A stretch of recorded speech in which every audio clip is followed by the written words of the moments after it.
recording now. So what happened? Like, it's not like streaming or nothing yet. It's just recording, right? Yeah. Just I mean, because I haven't attached this to any particular platform, it's not streaming. I'm doing record only. That way, I have all the ability to edit and stuff too.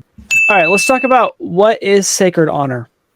I think that's a pretty strong one. So, and actually, the reason why I feel like that one would be even funner to talk about today is because earlier today, while I was taking a shower and I was thinking about, man, if we made shirts and stuff, what would I want to put on a shirt? And I thought, you know what? I would love to put a shirt on there, but only Latter-day Saints so it could make sense of this. It's like my favorite heroes, and it would be like Gideon, Captain Moroni, Washington. Ooh. Right, merging the scriptures with the American contemporary historical. Right. Which Gideon are you talking about? Say what again? Which Gideon are you talking about? Not the Gideon from the Book of Mormon, though he's pretty slick too. But the Gideon from the Bible, when Lord's like, I'm calling you to be basically the war hero. He's the one where the Lord's like, all right, take 10,000. If anyone drinks from the river without, like a dog. Yeah. Like that one's so good because, I mean, I thought King David at first. I was like, okay, it would be King David, Captain Moroni, and that. But I thought, you know what? No. King David's pretty good, and he is a rallier in a way because people were too afraid to fight their enemy. But also, they had some righteousness to a degree going on there. I mean, Saul originally was a pretty righteous king, but then he went bad, sacrificed lambs. He didn't have the authority to do so, etc. But Gideon, though, Gideon's like this. He's this home dude who's like, I'm just working in my field. I'm just a normal dude. And then out of nowhere, it's kind of like God comes to him. He's like, all right, I need you to lead your people to freedom and to purge your house of evil. And so, he's like, I don't know, right? And he's like, oh, okay, fine. If you really want me to do this, Lord, I'm gonna put a sheepskin on the ground, and in the morning there better be dew all around it, but the sheepskin is perfectly dry. And then wakes up, holy crap! Then all right, one more time, totally wet sheepskin, totally dry ground, right? I'm like, but as funny or as interesting as his experiences, I like how he was this man called to rally the people together, totally ordinary dude. And he had to basically help them awake to their situation, which was that their enemies were controlling them. They were not living free the way they ought to. They also weren't living righteously, truly either. And then he brought them together and freed them, did what the Lord told him to do, and then he went back to just being a normal Joe Schmo, and people were like, "We'll be the king." I think, if I recall correctly, he did kind of agree to be a kind of a king, sort of, but he didn't want to be. He wanted to be the Cincinnatus. He wanted to go back, and I thought that was really cool. And then you have Captain Moroni, there's a million reasons why he's my he's my favorite. Yeah, right. Yeah.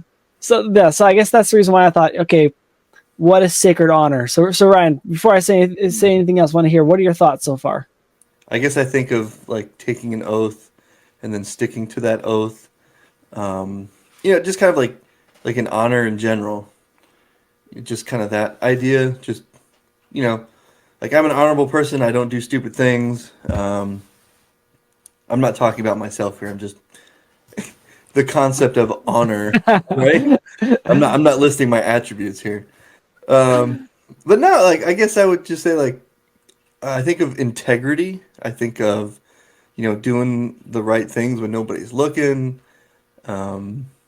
Standing up for people that are weaker. Standing up for righteousness, especially, I think is a huge one. I think that's kind of where the sacred part kind of comes in. But then when I also think of sacred, I also think of just like you're having honor towards something that's just huge and way beyond you. It's a super deep kind of thing. It's not just this like, oh, I hope an old lady crossed the street because I felt like being nice. Hashtag, felt cute. Maybe I'll help an old lady cross the street later. Live my best life. But I guess more of like, like this is like your lifestyle. This is the way you are choosing to live. Yeah. and you're going to uphold it.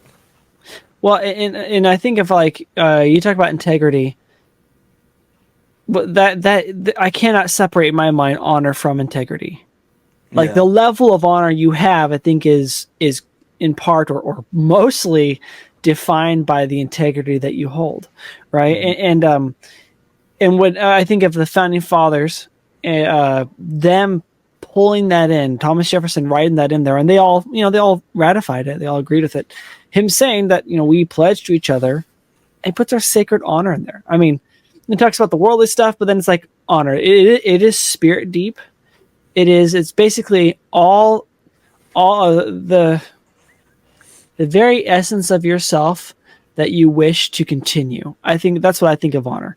It's the essence of Yeah. you of the part of you that you wish to always exist even long after you're gone, right? Like those who have honor know that their name is not easily forgotten. And I'm not saying because you did brave deeds or anything, but meaning if you have children and grandchildren, they'll think of you as someone to look up to.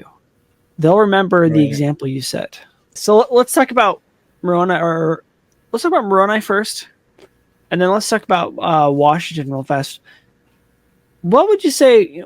How did Captain Moroni exude honor? How is he honorable? Oh man. Well, now we gotta read through and really pick it apart because there's just so much good stuff that's in there. But I guess I always think about the first battles that they talk about, right? When the wars are really starting up, and Moroni is finally the leader and all that stuff, and he wasn't about the blood. He was Yeah, merciful yeah, when he realized his enemies were defeated. He wasn't, um, at least initially, anyways. I still think there was a part of him that was always like, man, like I don't want to be killing these people, but a lot of the times they don't give you a choice. You know what I mean? And in my yeah, experience, like if they want to kill you, they're gonna try to kill you. yeah. Like, Well, so but you that's gotta actually take it down. So that's a really good perspective here, because you're right. Because Moroni didn't want to, right? I mean, he even stops the whole battle and is like, "We do not desire to be men of blood," right? yeah, but Put even your then, arms down. even then, he goes, he's like, all right, you disarm yourselves, but they won't do it. So he even gives them back their swords. Like, all right, we'll pick up your stuff. Let's go. Like, at least it's gonna be a fair fight. Yeah, he could have been like, "You disagree? Well, line up. I'm just cutting your heads off. I'm sick of this." Yeah, it's like, oh, yeah. But That's a pretty good point, though. You talk about how, he didn't want to fight, but yet people, they're coming at you to kill you, right? Like you have to defend yourself. hmm Um, and firsthand, that same experience. Like you, out of anyone I've ever known, understand that, like, yeah, you have these righteous desires, which is you do not desire to be a man of blood. You don't desire to end the life of another human being, but that you have a duty to. And like the number one duty that you have when it comes to that scenario, no matter if it's war at home, doesn't matter where you are, you have the duty to yourself and to God. In fact, I would say those are one of the same, because you have been given your life from God. That is a sacred gift. Your body is a sacred gift. And so, like, it's funny how we it's pretty easy as a conservative to say, yes, of course we believe in the right to defend yourself, etc. But we never think of it on the sacred level. And that's really what it is, though. Like when you're honorable, you respect that which comes from God. You treat it at a higher level, right? Rather than it just being like, it's a crap sandwich, right? And that comes down to also how you must defend yourself. And I think Moroni, because of his great example there, I think that's why in the war chapters it says that even the people of Nephi, I wish I could remember exactly where it was, but it says that even the people of Nephi did not desire to go to war. It says oh that yeah, they were sorrowful that they had to take up arms against their brethren. They considered the Lamanites their brethren because they were yeah, related, right? And I'm like, I think that came directly from Captain Moroni, though, right? your leader will set the tone, the tone for the people. And he totally did come. He came out with the title of liberty. He came out swinging, right? He's just like, even outside of the war scenario, he also recognized that the things which God gave him, which is his liberty, his freedom, right, his prosperity, and that of the people, is also worth defending, even with bloodshed. That he's like, I've got to wake up the people. I can't be the only one remembering this. Well, I'm glad I'm not the only one who thinks about this stuff, and Dude, is that passionate and talking about it and all that kind of stuff. But while you were talking, I thought of a couple more things that go along with honor, and I think Captain Moroni really shows this. But it's sure. And I think he shows it through his restraint to some degree. It's a humility and a gratitude. So you're talking about That's life so being true. a sacred thing, right? So understanding that it's a sacred thing and that it comes from a higher power. I think just the fact that you can recognize that shows a level of humility and then a responsibility once you start acting on like that that desire to preserve Yeah. life, if that makes any sense. Well, and also I want to add to that, because this is all part of honor, as we're talking about. Yeah. Having honor, being honorable, takes a certain amount of courage. So going back to Captain Moroni and just the honor that he showed and why he's such a great example of all this stuff, I have chapter 46 and like I 45 love 46. all marked up and all kinds of craziness in there. But Alma 46. what's up? I said, I was just saying, Alma 46. So good. Oh, dude, Alma 46 is the greatest. But I mean, what like he he gets the people to make covenants, to follow God and all this stuff before, like, I don't know, man. I don't want to sit here and read, but like, Well, no, read it off. That's what we're here for. Read it off. or for This is whatever reason, EQ plus, man. I have this little note written as the covenant. So now I got to go back and read it, but it's Alma 46, verse 21. The people came running together with their armor girded about their loins, rending their garments in token, or as a covenant that they would not forsake the Lord their God. Or in other words, if they should transgress the commandments of God or fall into transgression, and be ashamed to take upon them the name of Christ, the Lord should rend them even as they had rent their garments. And so, I don't know. I think that's definitely a covenant I feel like I have made or should be making and taking more seriously, or somewhere in that realm of not that I'm gonna go tear my coat off and be like, "Rah," throw it on the ground, but I think in a sense we've made covenants in our lives to use our time and talents to build the kingdom, including, in my opinion, having to take up arms against those that seek harm to others. And so if I don't do that, if I'm not following that obligation, like, I have no honor. Yeah. Well, so I think it's so spot on and incredible that you said the covenant, and it sounds like a covenant you have made, covenant we should be making. That's exactly right. I've always thought of it that way. But what's interesting is I actually recently had watched content from a Latter-day Saint channel called The Stick of Joseph, and they met with these scholars, and this guy is bringing up how much temple covenantal details are in the Book of Mormon and the Bible in places we didn't even recognize. And he brought this up, he brought it up as a point, so the word like they rend themselves, the Lord should rend them even as they had rent their garments. The rending of garments, the rending of selves, is actually historically has been the stated punishment for breaking covenants since even before Moses' day, I believe they were saying.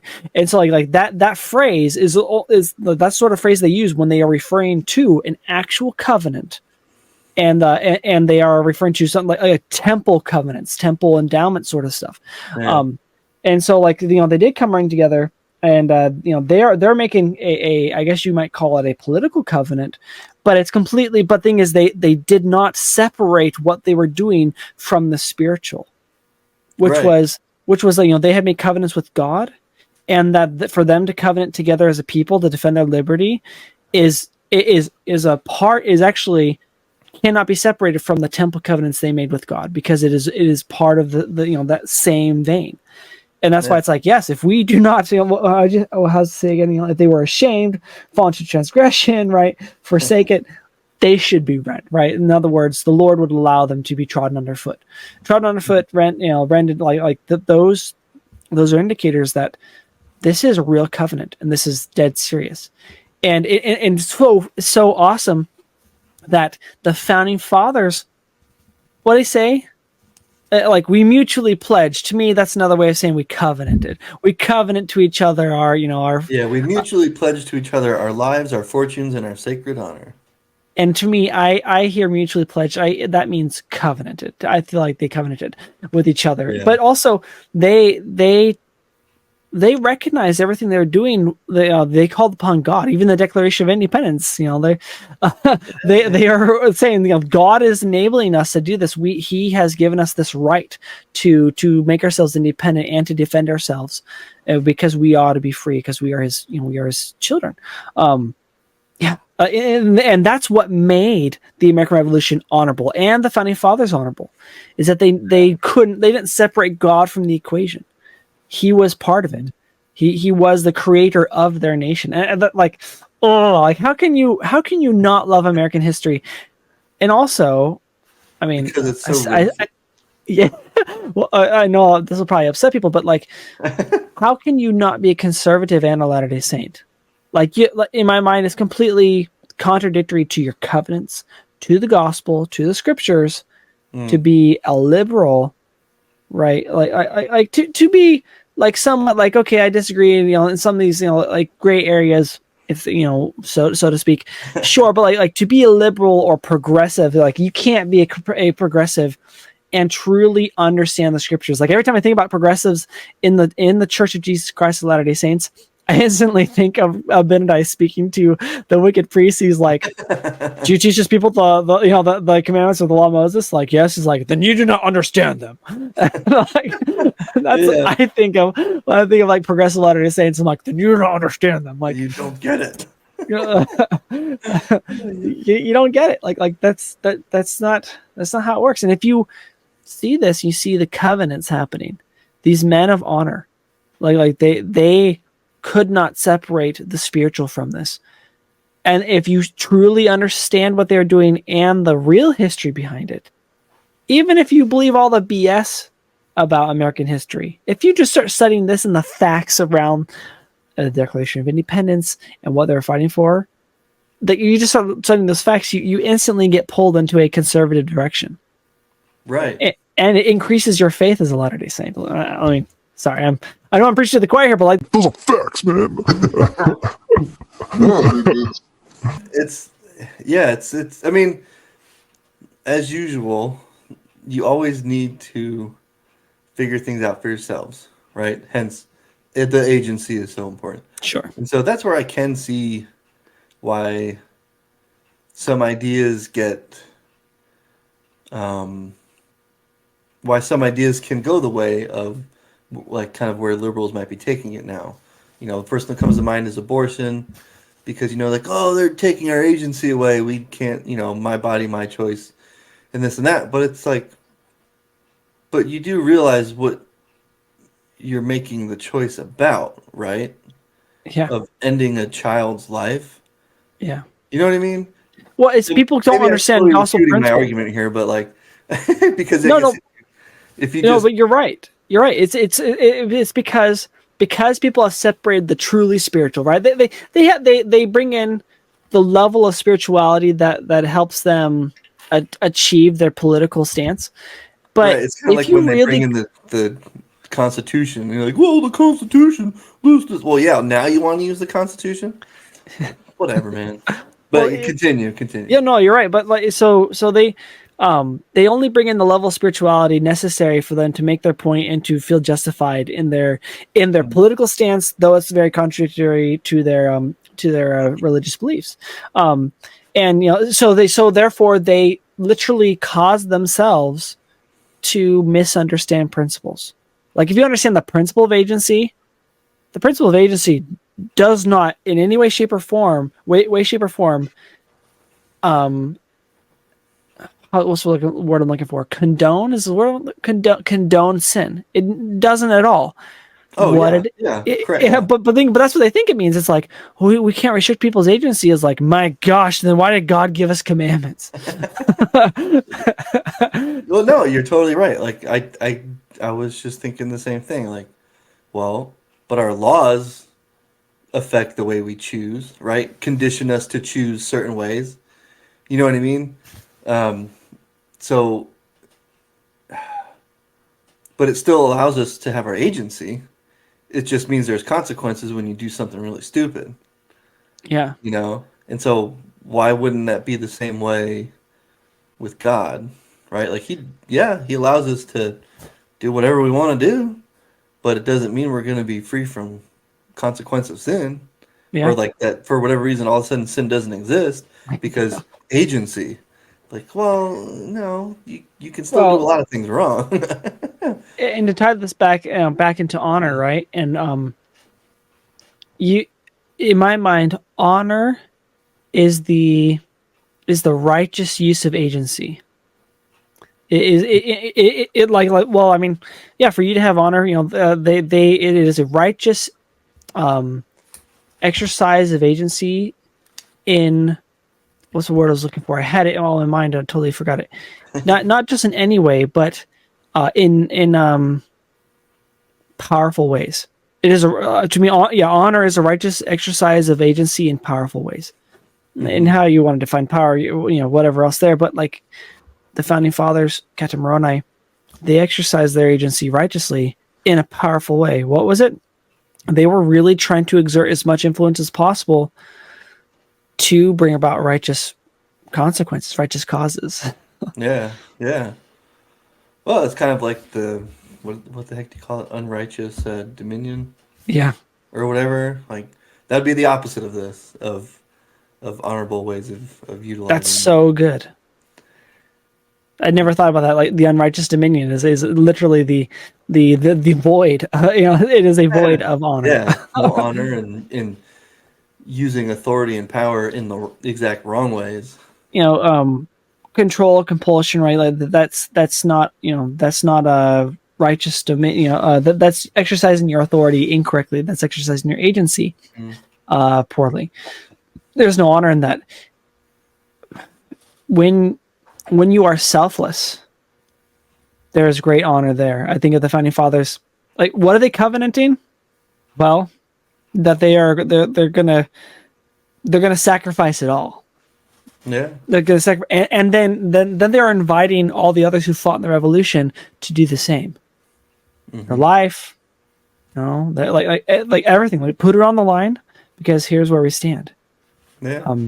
And I think it's no coincidence that in both the American Revolution and in the Civil War, you had a resurgence of religiosity. You had a resurgence of Christianity and awakening people to live in a truly Christian, godly way.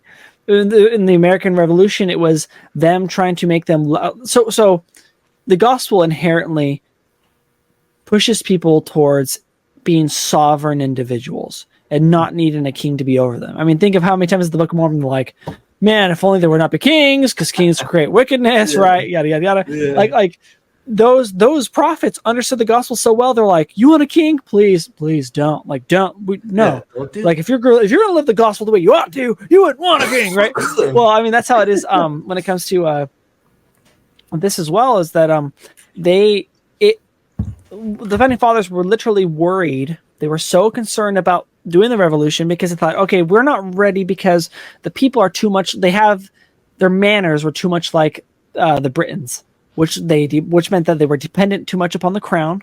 Mm-hmm. And so they wanted someone else to kind of live their life for them, to tell them what to do, how to think, how to live.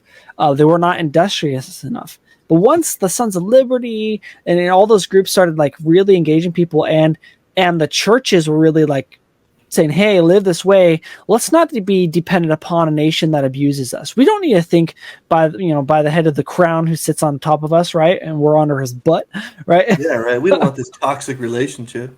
Exactly right. That's right. Toxic relationship. Then the American Revolution was ready. The founding fathers realized these people are actually ready to engage in a fight that would make us independent and free. It will never last. And the same with the Civil War.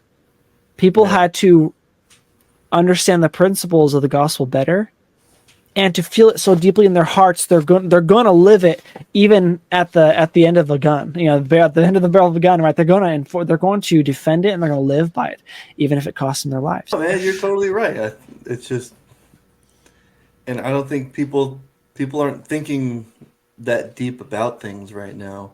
I think it's starting to come around a little bit in some circles, but for the most part, I think it's everything. A lot of the stuff is still just way over people's head, and we've lived such a comfortable life here in the United States that people have no idea what real hardship even looks like, and which correlates to not really understanding what having to make a serious decision looks like. You're right. Well, I mean, we live in a society that values pushing the consequences down the road. Kick the can down the road. Yeah. I don't mind if it enslaves my grandkids. I don't like those kids anyways. I don't know them, but I don't like them. Probably be aborted, so Yeah, that's right. So someone else's grandkids, I really don't care about someone else's grandkids. My grandkids. That's right. I don't like Ryan, so yeah, I don't care if I enslave his grandkids. I'm not gonna have it. Yeah, right. But yeah, no, I think about that. Just the what we were just saying there. Shoot, and I totally lost it. Crap. Oh, just about they're not prepared to make those kinds of intense decisions because not only because they haven't had to think about it, but just I don't think even if they were brought to have to think that deep, that they don't even know where they would go. If that makes sense. They don't even know what to even rely on. Isn't that sad? That's sad. Everyone's spiritual or emotional constitutions are so weak that they don't even know where to turn to. All they do is basically, it's me, right? The whole world it seems like just narcissists now, with the invention of TikTok and, ooh, look what I'm doing, make that duck face, pretty picture, stuff like that. That's as deep as your intellect goes sometimes, it seems like. And I know that's definitely a very broad generalization, but you just see some of these videos of people like me and you. We're not freaking bookworms or super duper professors, but we're just you see normal people talking to normal people, and they can't even answer basic questions about the history of the country, the history of a church of any kind. Well, they can't even answer questions about basic reality. What is woman? Oh yeah, I don't know. I'm not a biologist. Hey, look at it's Gosh. yeah. The mists of darkness are so thick these days. It's sad that people really they don't, like you said, they don't even know where to turn to, even when they get their butts handed to them, and when they kind of realize, I don't know what the heck I'm talking about. But you find some people who are finding Christ. I think of what's interesting as we're talking about this is I think about movements that I think are really, organizations that are really trying to do some good in the world. Like, what is it called? Daily Wire is sure one of them, but Right Think, is it Right Think? Charlie Kirk. Turn Right USA or Right Turn USA, whatever. Like Turning Point. Yes, sorry. Like organizations like that, right? Where they're trying to do a lot of good, and Charlie Kirk himself is very Christian, very religious. But what you do is you're engaging in the political debate. And I see all the people do this, where most of what they talk about is like stats, and then a little bit of history there, boom, and like in those contexts alone, you can hand someone's butt back to them if they're a leftist. However, it doesn't not nearly often enough does it reach the spiritual level, right? Just like if we're talking about honor reaches down deep and it's spiritual. We need to wake up to the fact that this is a spiritual warfare we are engaging in. And that's why, like, I think about the American Revolution, the reason why those pastors were so good at getting people to fight, and the reason why they were so right to do so, is because they didn't allow their congregations, those attending church, to separate this war for independence from reality, from the spiritual, right? Like, you can't. They were basically telling them, you can't just sit there and pretend like, yeah, it's just a little squabble going on. Yeah. Like, it'll be a little speed bump in history that everyone forgets about. Like, heck no. Like, God made you free. What do you think the atonement was about? Right? And speaking of which, on those same lines, in the Book of Mormon, one of my favorite phrases that I had read so many times and didn't know what it meant until I finally dived into it some years back. They reference, you stand fast in the liberty wherewith you have been made free. If they ever say that phrase, they're not talking about political liberty or anything else like that. They are literally talking about the atonement of Jesus Christ. If you look at all the footnotes to that, they're all referencing Christ's atonement. And it's so funny though, but yet they're using it in contexts that you might say is more political, right? They're even saying like they're using that in letters back and forth to each other during war to encourage each other to fight their enemy for their own actual freedom. However, they're saying, remember the atonement of Christ. Well, why? Because all of this comes down to what Christ did for us, his atonement. And so don't you dare for a moment, Mr. Colonial or whatever age we're in, Nephite, don't you dare for a moment believe that you're just fighting to make sure someone doesn't put a chain around your ankle. You're fighting because Christ did this for you.